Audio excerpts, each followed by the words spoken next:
So we're back online.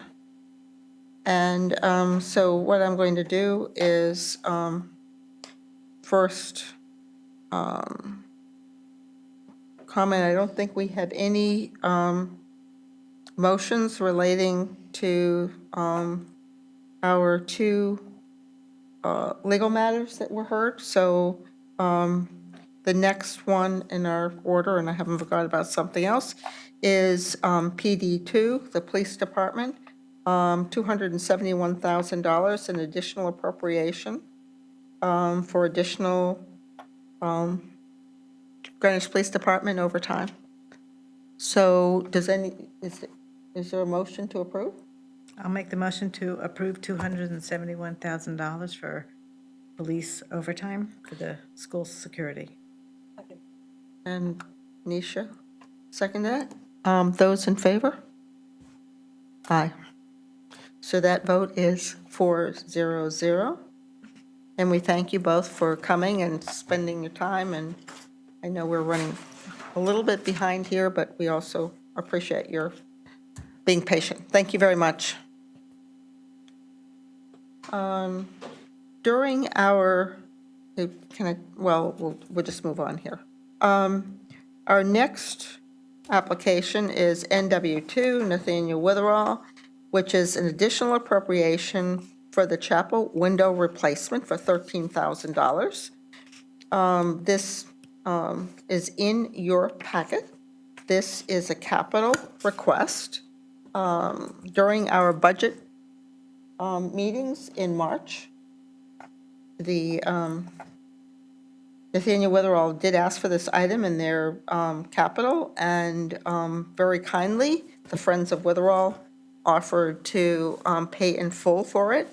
And at that point, and so there was, when they actually went to do the job, I guess a $13,000 additional cost. And so likewise, the Friends of Nathaniel Witherall stepped up to the plate. And so this is a project totally being funded by Friends of Nathaniel Witherall, and we thank them for their appropriation. The chairman of the board, Mr. Simon, said he would not be present at our meeting today. But Mr. Geiger, do you have additional information for us? I did see the check of the $13,000 being deposited into Treasury. So we're in good order. They've done exactly what they said they were going to do. Isn't that great? So this is actually, for this particular item, it's 100% donation by Friends. So is there a motion to approve? I'll make the motion to approve the $13,000 appropriation for the chapel window. Okay, is there a And second? I'll second. Nisha? Is there any further comment? No. Just to thank the Friends of Nathaniel Witherall. Okay, so I think we're all very thankful to the Friends on this particular item, and I'm sure the folks at Witherall are very appreciative too. So those in favor? 4-0-0. Can I just go back, because this would be a routine item, is that correct, Leslie? In your motion? Yes. That was routine. And the police department additional appropriation, we had 9 people today in our executive session and so forth.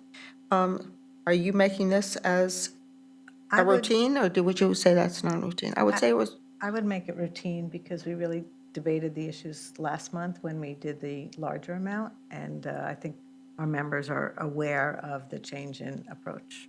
So just, to cover this, since we didn't do it at the moment, does anyone object to either of these being non-routine? Routine. We don't need to go back. Okay, thank you. So, I'm sorry, Laura? I do have a comment. Since we're going back, I don't know if you wanted to mention, we have a town attorney who's retiring, and I think we wanted to get some comments on the record. Well, I did, but quite frankly, Karen wasn't in here at the time, and I just thought we would, she's here now. So we don't need to. Does anyone want to make that an item for the agenda, or just make the comments? We'll put it back to where, the first item. So Karen? I do think we should recognize the contributions of Fred before he retires. He's been a great resource for our committee, and clearly Karen, as head of the law committee, probably has more direct experience. So we have Karen Fasciolotis, current chair of our law committee. Thank you. I just did want to recognize Fred Durango, who is happily retiring for him, but not for us, this month. And I just wanted to recognize him as a valuable member of the law department for a very long time. He's always exhibited professionalism, and even the outside counsel, when we were in executive sessions, stated that of all the attorneys that they work with around the country, he certainly is on the top of their list. He is always very even-keeled.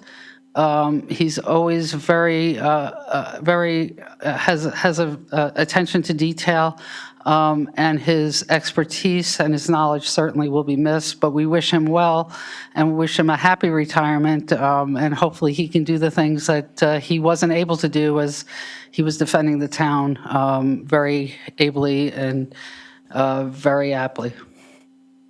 So thank you, Karen. I'd like to make my own comments too. Fred Durango was really a wonderful lawyer. We've been very fortunate to have his service to the town all these years. As a former chair of the law committee, he was always, his cases were always handled in a highly professional, very detailed, very meticulous, and very sort of a timely kind of timeline. So, he's also, as I think I've said before, a very, very pleasant and wonderful person to work with. So I wish Fred all the best in his retirement. So thank you, Fred, for your service. Anyone else want to make any comments? Okay, so our next item on the agenda is our economic conditions report, and I think I printed that out separately. Roland, do you want to just give us a quick, we have just our one pager, and give us a quick We only have summary. these three revenue items. The expense side of it is completely skewed because this year we had 3 payrolls in September versus 2 in September last year. It'll catch up at the end of October because we had 3 in October last year. We'll have 2 this year, so year-to-date will be all even. On this one page of our revenues, you'll see that everything continues to be pretty strong here, and interest is going up almost exponentially from month to month. So this looks very good right now. So thank you, Roland. I guess what we hope is that our Greenwich sales state remains strong for high conveyance fees, and building permits currently are extremely strong. So this is our best year since fiscal year 2019, so far, year to date. So that is good news. Thank you, Roland, very much. Our next item is the presentation of the fiscal year 24 budget guidelines as a first read. I think you all have a draft document, which is posted with our documents now. And so, Roland, do you want to give us any highlights on the estimate page, Exhibit 1, or do you want me to run through that? It's wherever we have not read. Just that we, our biggest item is always revenues. I mean the salaries. So for the non-certified staff, we use 2.3%, which we think is going to be somewhere in the ballpark for what it's actually going to be next year for those unions that don't have contracts. And we use the 4.36%, which was the cost of contract number for the Board of Education, for the GEA teachers. And that includes the GWI plus those people eligible for steps. And the other area that we have significant increase to is the utilities. We increased utilities by $3.1 million over last year's budget to reflect the higher inflation in the utilities, and there is still some doubt because we don't have contracts for a lot of these things at this time. And the costs have risen on the spot market substantially over what they were, say, last year at this time. Yes. And the risk is, also I just add, when you're talking about utilities, these utility numbers, which I think there were a couple different meetings, that I think, Roland, you had a meeting with Ben and Dan in the Board of Selectmen's office, now our new Assistant Director in Parks and Rec. But I think that these meetings were held prior to OPEC making its decision to withdraw the 2 million barrels per day of crude production. So, it's kind of a tough environment for that. I mean, Roland, do you want to just, comment also, like, healthcare continues to rise at rates that are substantially above inflation? Well, the healthcare number, 12.5%, was sort of a guess given to us by our healthcare consultants, who said it'd be in a range of 10 to 12, and they thought 12 would be a more conservative number to use. We won't really know what that number is until April sometime. Also, just, running through here, we had some benefit, we think, because we're optimistic that the audited financial results of Nathaniel Witherall will be less of a negative than what occurred last year. And so this budget, has absorbed some of the other increasing costs through that arm. And also that the school lunch has performed better, I guess primarily as a result of the additional support they had through the COVID and their lunch programs. We've talked about current year capital, talked about current year capital projects of approximately $100 million, and just to make sure that our revenue funds also have some allocation. Here, just said 95 million would be dedicated to that. There have been no real changes to any decisions on how this budget is funded, whether it is by the aspect of the capital tax levy, until we get a better handle on the capital projects and looking at the impact of some of the positive things that have happened in terms of other aspects of moving projects to operating and et cetera. Also, I think this actually shows a lowered, reduced use of fund balance, because we've just, kept the use of fund balance the same, and since we need to transfer less, at least at this point in time, to cover any kind of audited losses in our revenue funds. So I guess that's all more or less the expense side. Can I just say the revenue and just, unless, would you like me to stop? I'm just going to finish. I only wanted to do right.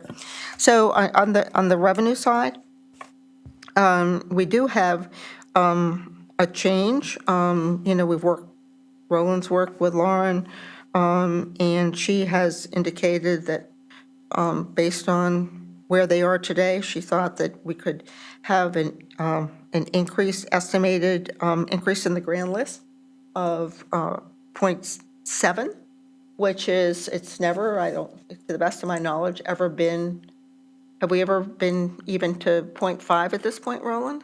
I can't remember a time. I think this is more growth than we've seen in the past.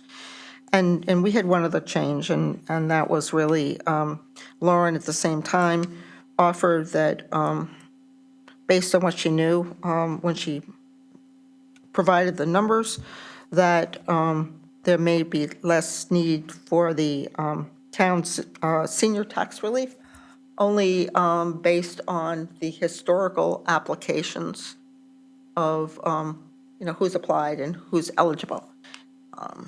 Currently, a home valued, I think, around $2.7 million is eligible for this program, or up to that value. Market value, 100% value. But obviously, income has been critical. And because of the buoyant markets, stock markets, et cetera, perhaps we've had fewer applicants than may otherwise be eligible in an environment when the markets have been in a new lowered state from previously. We don't know what's going to happen. Again, their income is dependent on their annual submission of their tax information to the department and a confidential review of that information. So is that a fair enough review of this, Roland? Is there any other comments? I mean, I will make one more comment. Because of the increasing expenses, which are being mitigated in some ways, we've also put in a challenge for both the town and the schools. It's not, we haven't lowered either salaries or the remaining parts of the 100s or to the 800s, but rather considered an amount that can be used in any way, looking at businesses, lowering costs, more technology, reviewing parts of their business that perhaps no longer is relevant, whatever it would take. So there's what we've called a challenge. So I think that covers that. Now, it would, unless, I'm sorry, So I didn't know you wanted to talk, but I'll separate my comments onto the assumptions of Exhibit 1 first, and then as you introduce the text, which you just recently distributed, I have comments on that as well.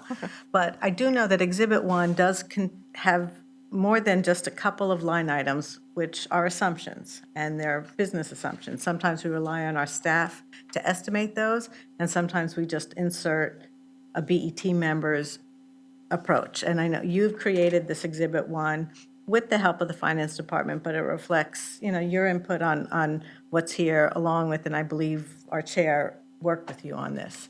So the first question I have is, we just talked about utility expense and the significant increase in cost to the town for just our expenses on utility.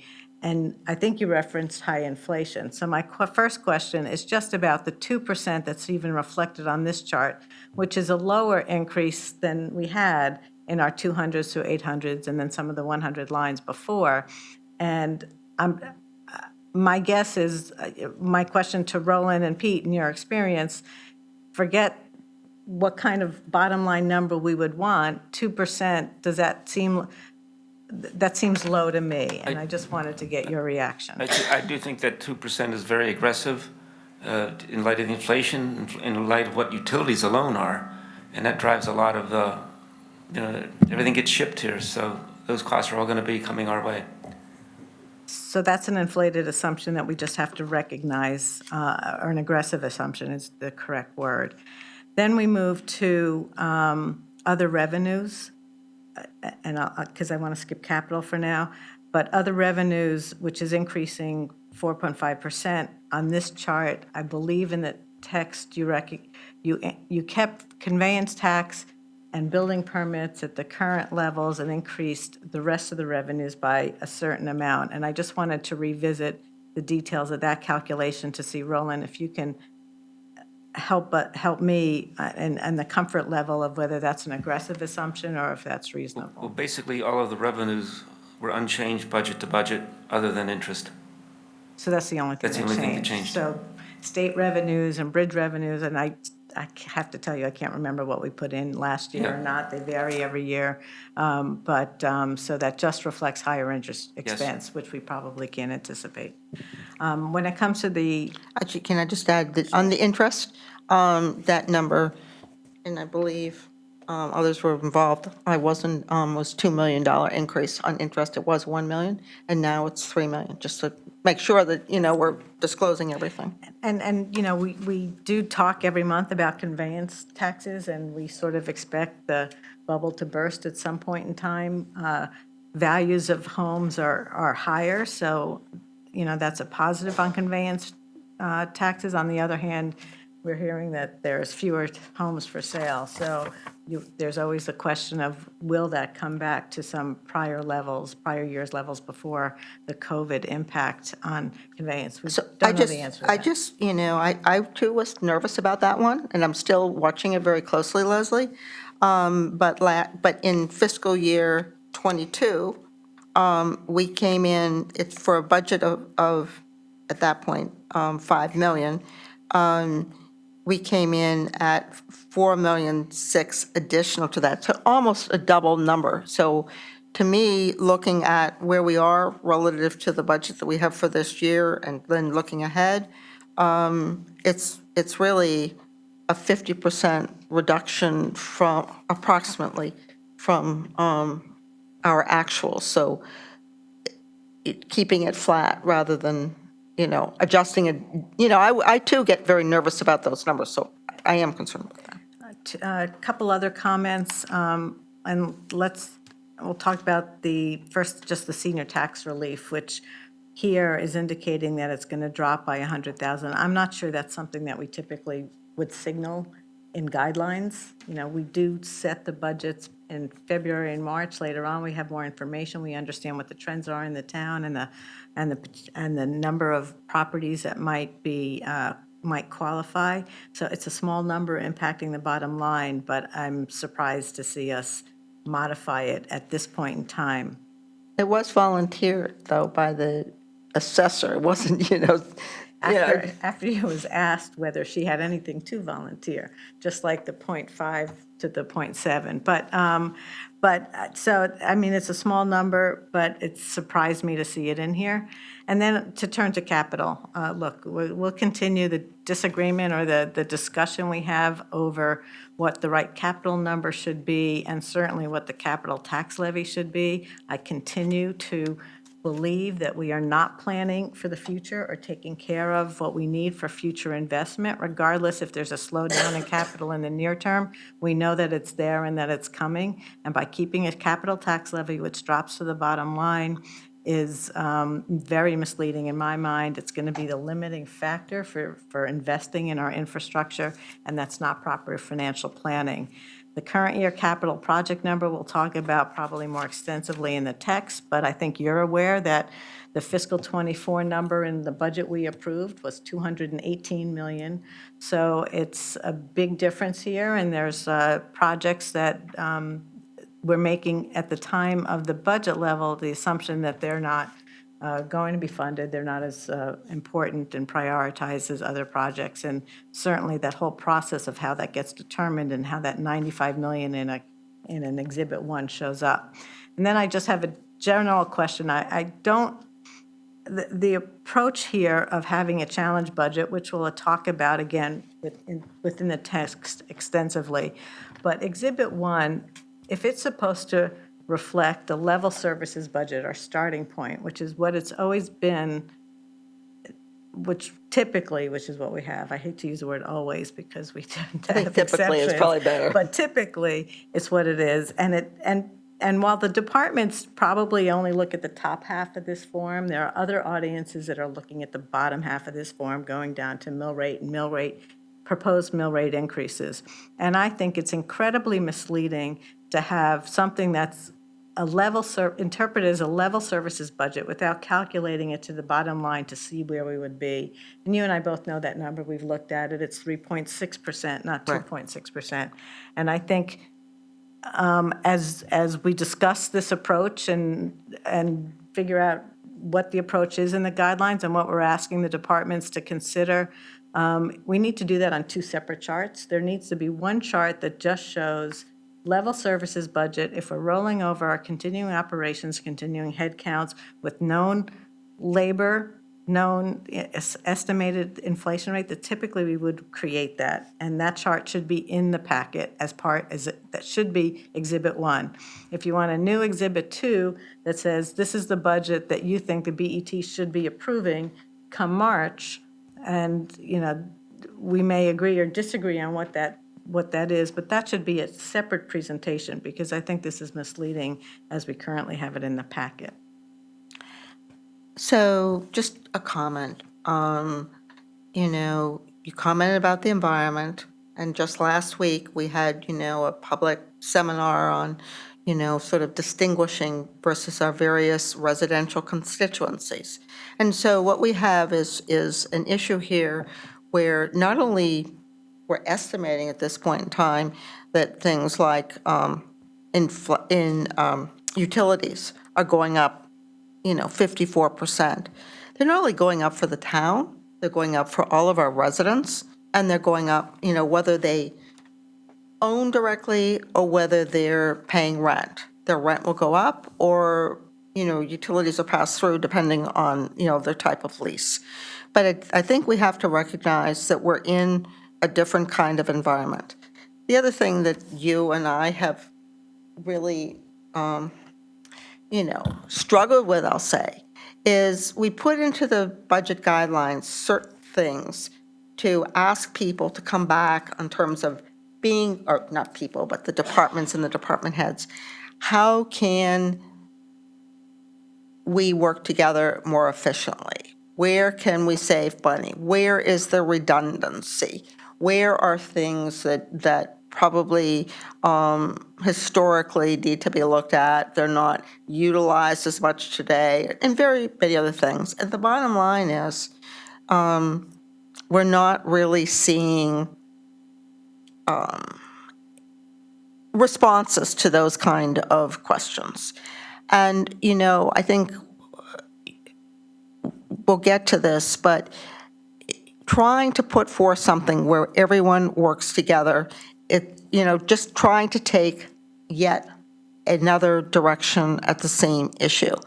And somehow we're all going to have to work together, whether it's, and I really don't want to put out at this point in time and be so directive on way departments can save money, but they can save money. And what I tried to do, working with Pete and Roland and Dan and others, and talking with you in the interim, because you've seen this and we've have talked and met, is not to end up in a situation like we have back in, I think it was fiscal year 10, where, we ended up in the financial crisis, really sort of pushing through multiple types of programs to reduce our headcount, including, early retirement program, layoffs, et cetera. And, Pete can help us here, but I think it was probably, there were hidden costs, and it probably took us close to 3 years to burn that off in terms of those additional costs. But in the end, the town benefited. And we've done other things. We've all been you and I have been part of the same board where, we get to April and all of a sudden everything is cut back. And no one really had a chance to, work with the other departments. We have a lot of silos in the town. And so, trying to achieve ways of savings so that we don't hit a wall if this situation even moves from here. I think that this challenge is a challenge of ways that we could, departments can relook at their businesses. What could they close? What could they do differently? Without putting a burden on any particular part of the budget, the 100s, 200s to 800s. People can do it different ways. You can, I don't want to mention something, take out a ferry boat or something. You've got less operations, less, maintenance and fuel and all kinds of stuff that would be a very positive impact and help the thing. I think the other thing, you said you don't want to talk about it, but there is no plan for any of these kind of personnel programs that we talked about. If there's fewer people, only by attrition. We've learned some lessons. So anyway, I wanted to make those additional comments. We'll get, if you want to move to the text, and there's more interaction that we can have about it. I was just focusing on Exhibit 1, but I don't know who else. You have comments about Exhibit 1? Or Nisha, too? Yeah, I just want to echo Leslie's prior comment about showing what a level services budget would be and what a challenge budget would be in two separate documents. And for historical purposes, I went back and looked at those guidelines during the financial crisis. I mean, during the pandemic, that hit us quite suddenly. Budget guidelines were well past us in the rearview mirror, and we had to make real-time decisions with that budget for fiscal '21. But in 2008, when budget guidelines were being crafted, that was in October, just a month after the Lehman Brothers collapse. So it was very immediate. And, just for historical purposes, it was clear the BET had an ongoing 2 to 4% increase in the mill rate was sort of the target. The level services budget, as enumerated in the text, was going to be 7.36% increase in the mill rate. So it was outlined very clearly, this is what it would be if we kept everything status quo. Our target is 3.5% increase in the mill rate. And I take your point that maybe it was too prescriptive to lay out the reductions in headcount, et cetera, that the BET expected to come to those levels. Those conversations should be dynamic and, fluid, and the department heads should have a much greater say in how those potential reductions would be met. But I think if we're going to start with sort of common definitions, Exhibit 1 is level services. When we get to the text, I think we need to figure out once and for all, what is open capital? Is it encumbered and available, or just available? So we just need to have a baseline of what people expect. Because what I'm concerned about, as always, is people look at this bottom figure of 2.61% increase in the mill rate, and that becomes the gospel, because that's the budget guidelines that hopefully as BET members will come to a general consensus on, perhaps. I mean, we're in the sausage-making phase. It's not always pretty, but we always somehow get there. But in fact, let's recognize that we have pushed capital out over the last few years, certainly since I've been on the board, because of the circumstances, right? We do have an inordinate amount of projects we need to work through, the supply chain, we have ARPA projects, et cetera. But just to add to Leslie's point about the capital figure, not just for fiscal '24, but this $400 million figure for the 5-year plan, including fiscal '24, we need to have a better understanding of, and quite frankly, we need to be very honest with the taxpayers and the department heads. Some things just aren't going to happen. And we need to start having those conversations so people can understand what the trade-offs are. No one wants to increase taxes in this environment, given this uncertainty. But at the same time, with the inflation rate where it is, last year's increase in the mill rate before giving effect to the reval was 2.1% roughly. So a 3.6 increase in a level services, 1.5% increase, or 150 basis points. In this inflation environment, I'm not going to say that's what everyone wants, but I'm also not going to say it's unreasonable.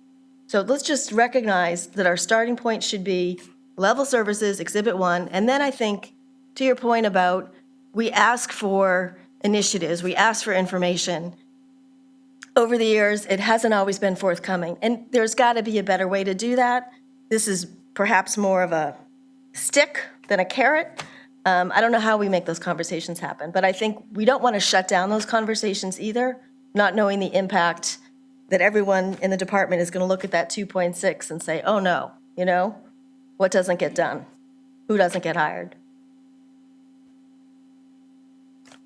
Again, I think that,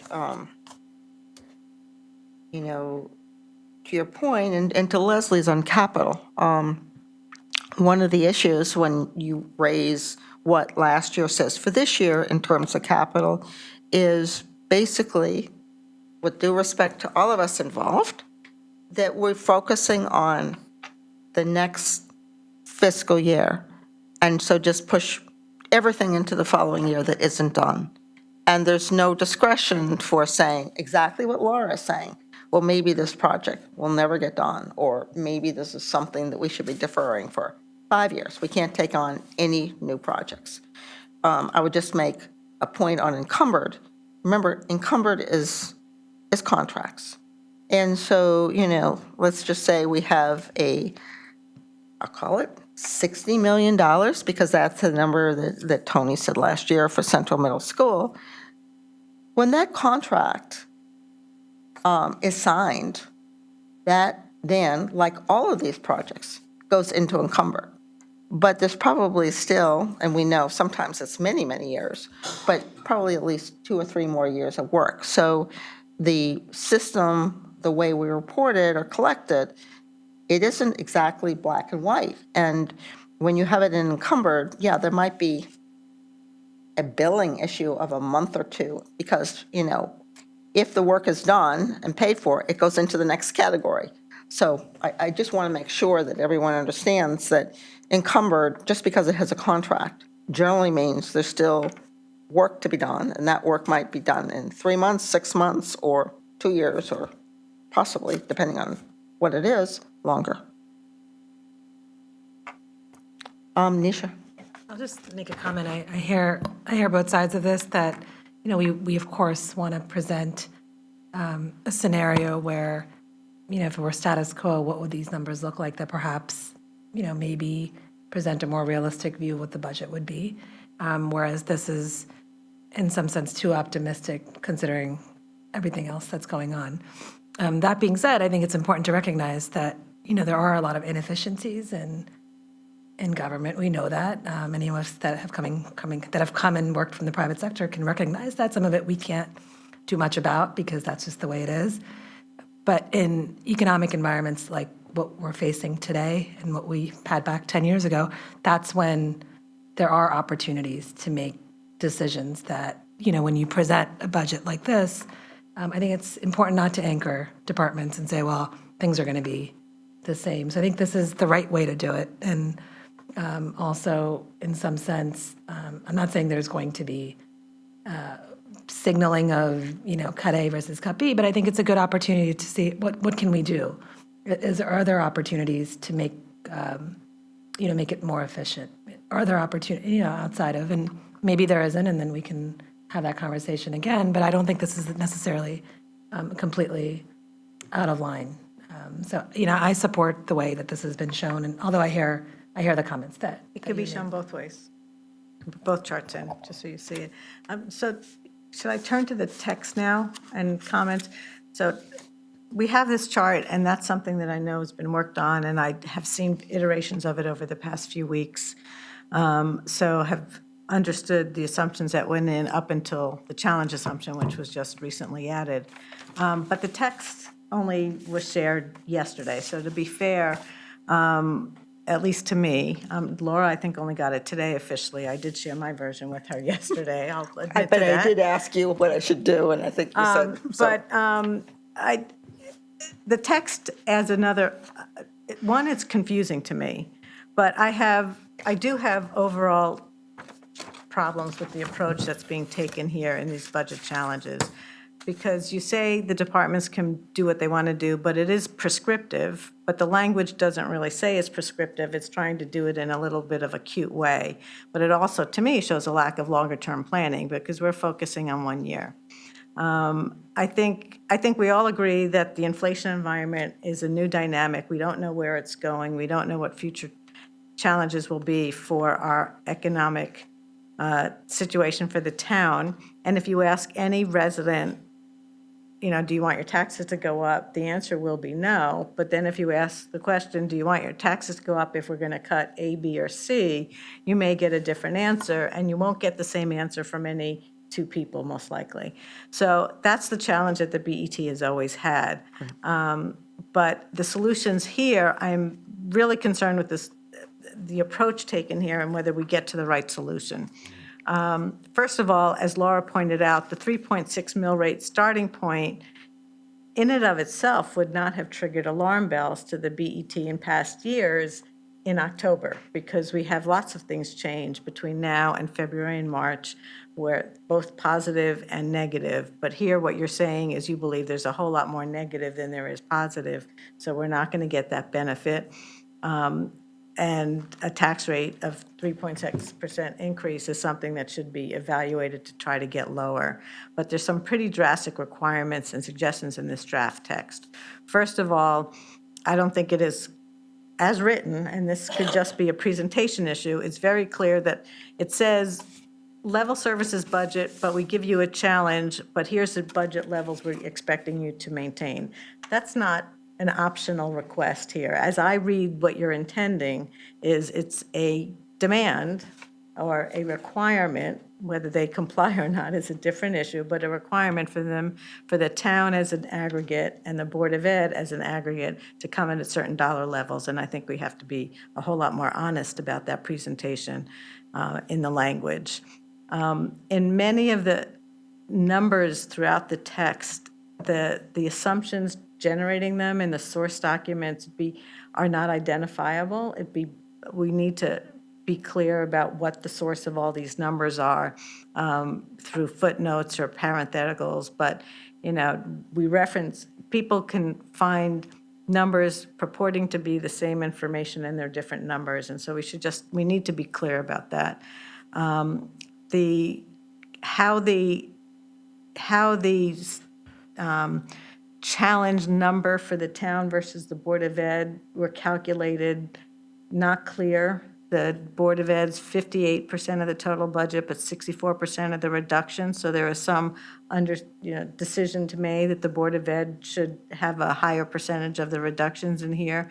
Yet we do know that the Board of Ed budget was underfunded for what operations they undertook for this year.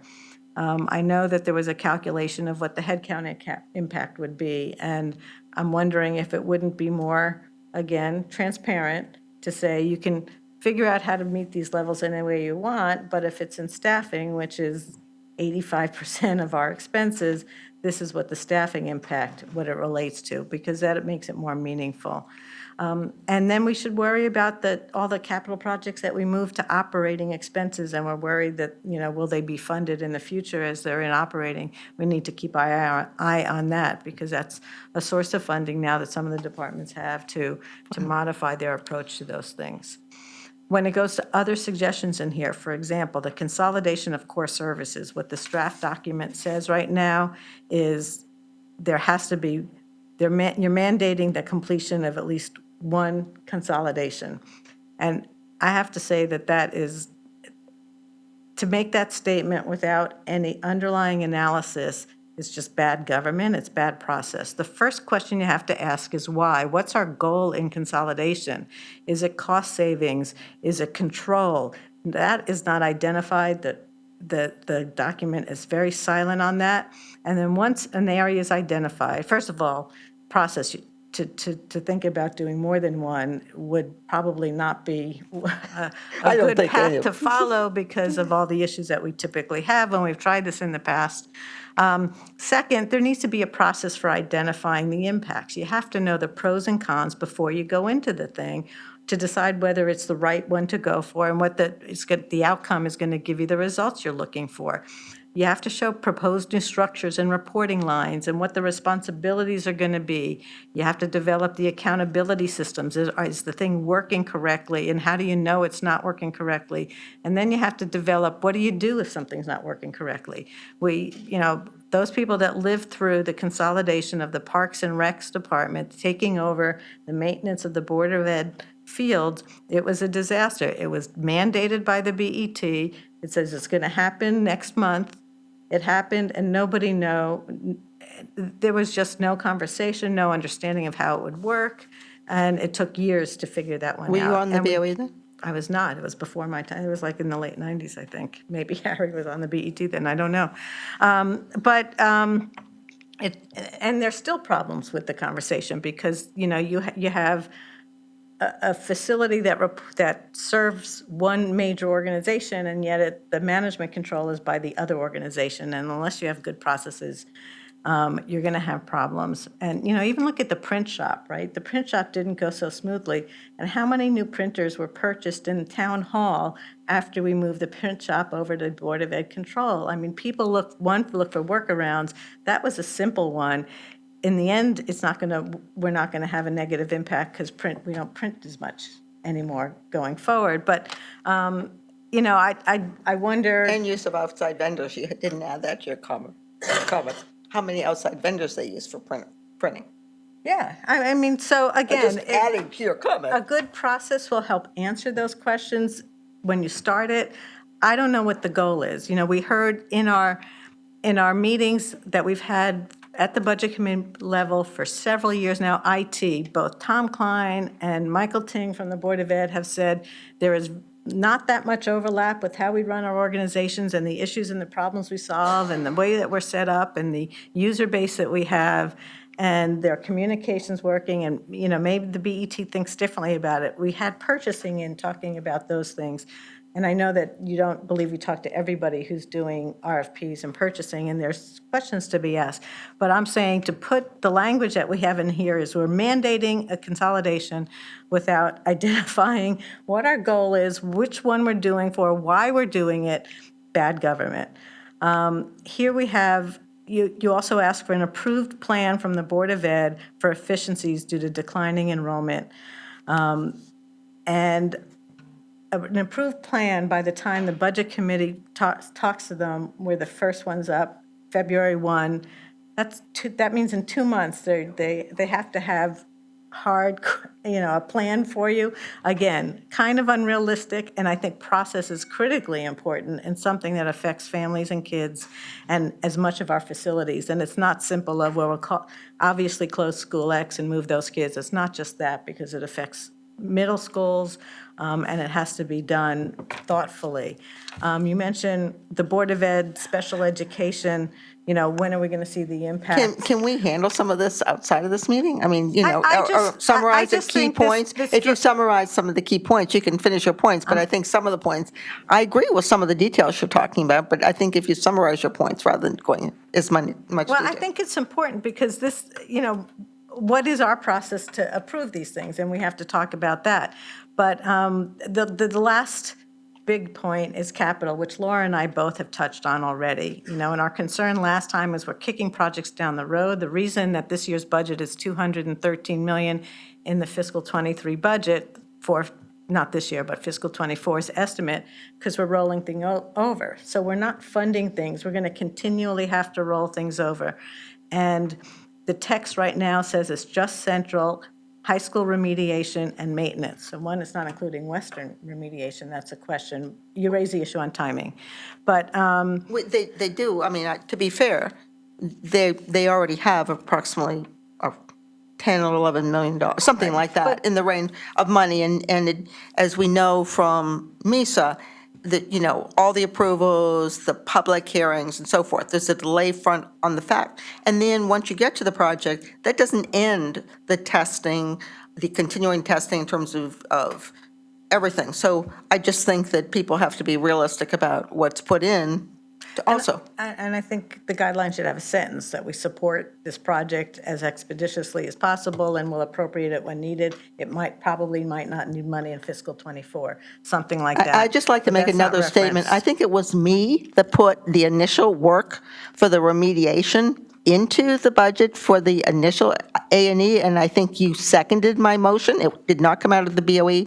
And then I think if we go back to the additional appropriation we have for capital moving forward, again, I think we move this out of the Budget Committee. So clearly, I have been a strong supporter of these kind of things, Leslie, but we're not getting the kind of plan that we need to continue that kind of support. And we shouldn't be initiating.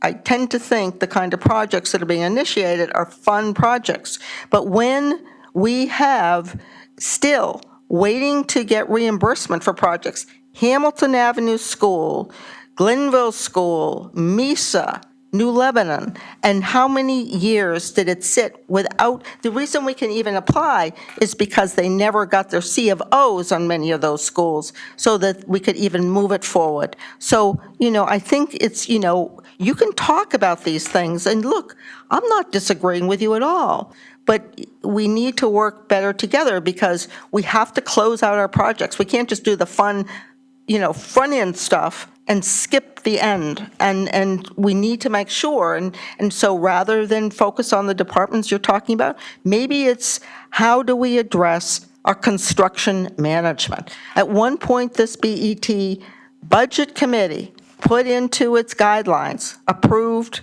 by the Budget Committee and the full BET that we needed a construction manager at the highest level of the town, not working for Public Works or wherever but a leader to overall manage the thing. We've got a tremendous budget here for capital. You keep pointing it out.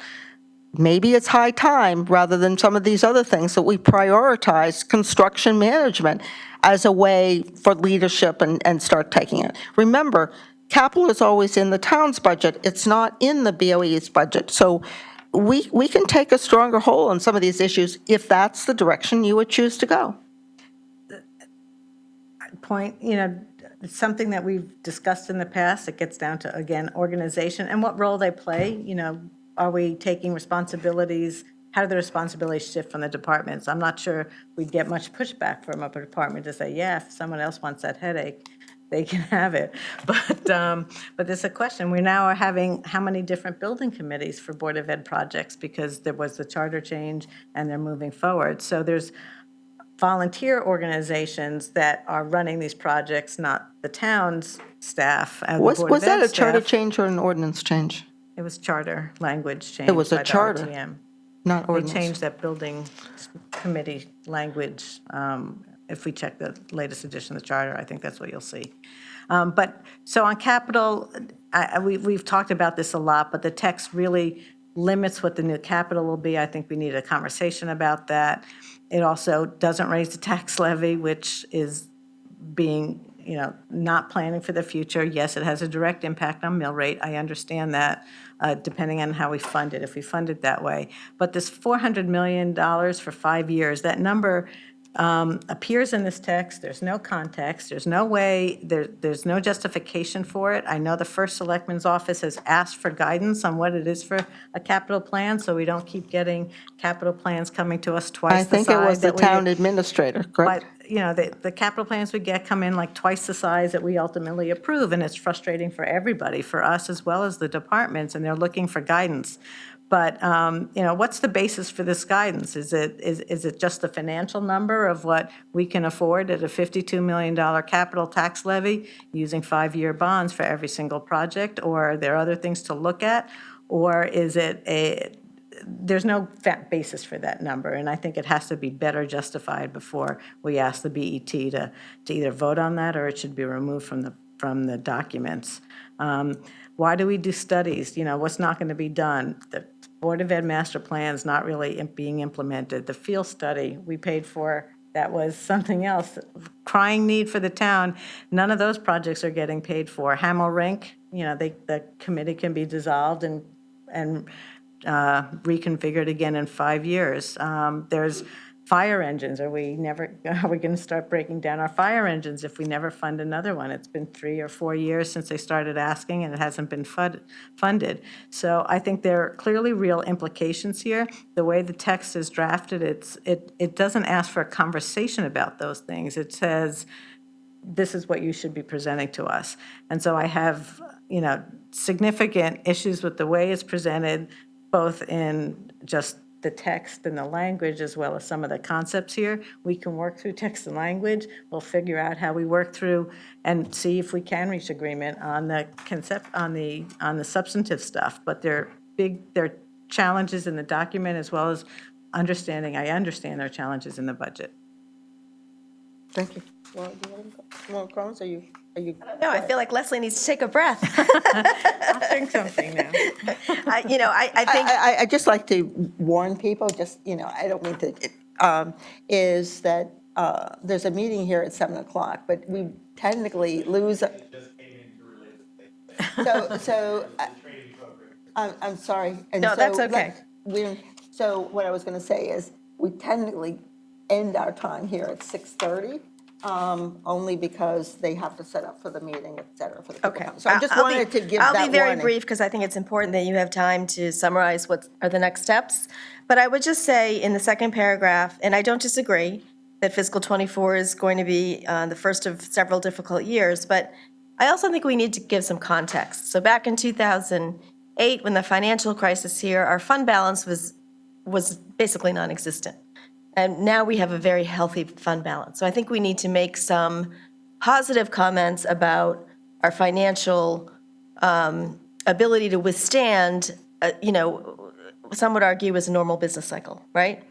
So I think we should talk about our fund balance. I think we should talk about some efficiencies. I think we should really talk about how our employees came through during the last crisis of the pandemic. And I think we should really let our employees know that we're valued, because when I read this, I am concerned that it is a financial document, and it should be a financial document, but it's also our values, right? I mean, what are we trying to accomplish? What are our goals? So I just think there needs to be a little bit more of a balance, and I'll leave it at that.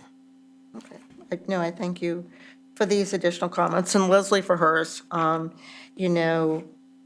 Sometimes we agree, sometimes we disagree, sometimes we come to a compromise. So I think that we've all worked together over the years, and that's possible.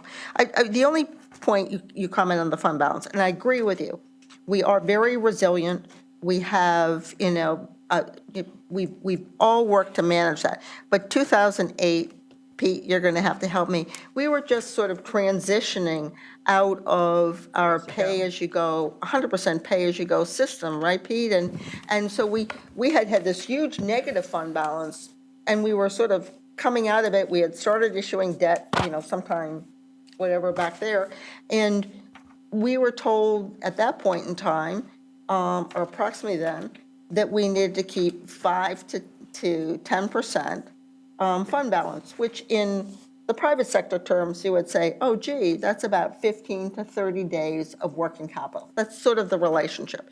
But as we look at our fund balance, and we all can talk about that, there are requirements, and we've been very fortunate to always be on the lower band of what the rating agencies wanted, because we have very little debt. But if we increase debt, and there's not any kind of projections over the next 2 debt issuance periods that will be happening, but we know it will if we see all this capital and incorporate that into our plan. We will, over a period of time here, need to keep a higher fund balance, because the parameters are the more debt you have, if we're in the 10 to 20%, which is 30 to 60 days of working capital, kind of putting into private sector kind of terms. And the other thing is our largest town department, which is Witherall, isn't even, incorporated in our general fund as such. It's a separate revenue fund. So if that was ever considered, that would also create an issue. Am I sort of, I don't know the details of this, but is that the spirit of where we were, Pete, or do you want to make some changes? You're running out of time, so I'm going to limit my comments. In 2008, around that period, we did not have a bonding program. We were phasing out the modified pay-as-you-go, which created a false or misleading negative fund balance. And then in 2010, we went to the bonding program. The pay-as-you-go disappeared. And over 10 to 12 years, we gradually increased the fund balance up to about $70 million.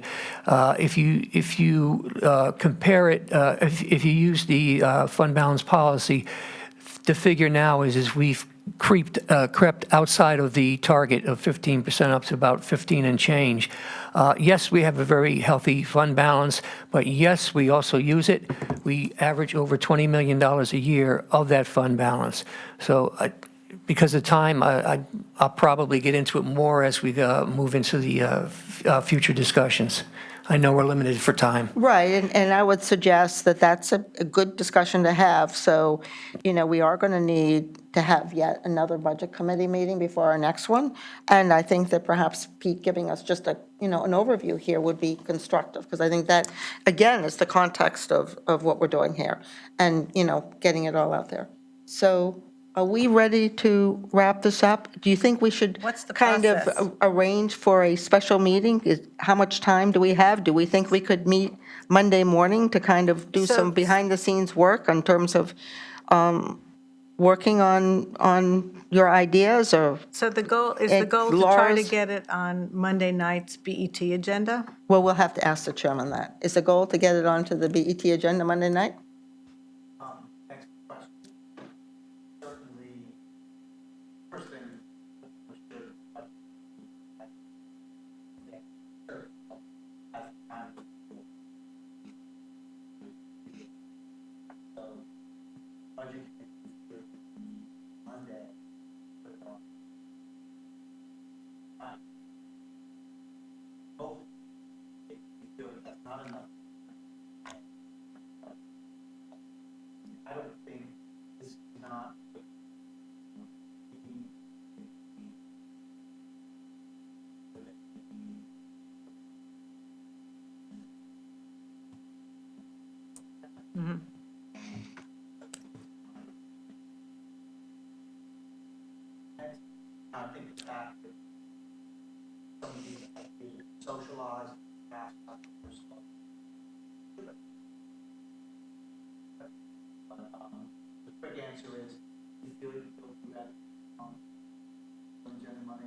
Should we tentatively set up a meeting for sometime Monday and then see how things go? And then we can always cancel it. I don't mean cancel it, but I mean reschedule it. As long as Laura, everyone's is got it- some window of time on You have, Monday. Nisha, do you have window of time on Monday morning or Monday sometime? I do, but I don't know exactly what window is right now, but I can Okay. definitely. All right, so let's, I agree with that. We can always, if we're not ready.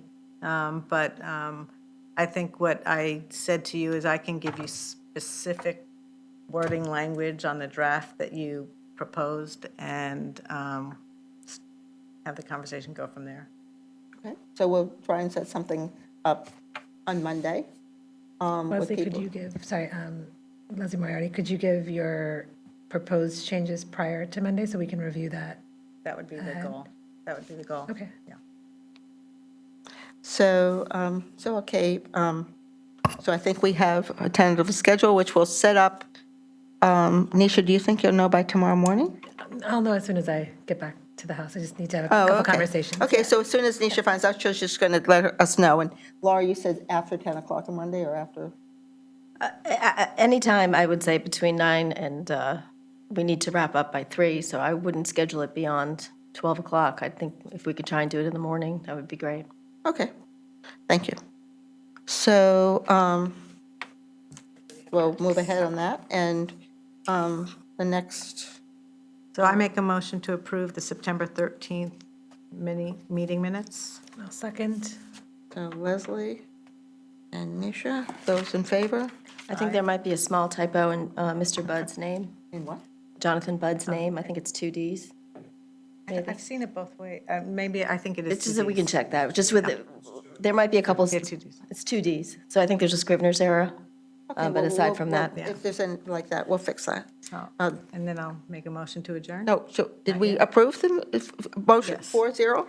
Okay, so 4-0, a motion to adjourn. Motion to adjourn. Leslie? Second. And aye, 4-0. Thank you very much, and we will work. Thank you.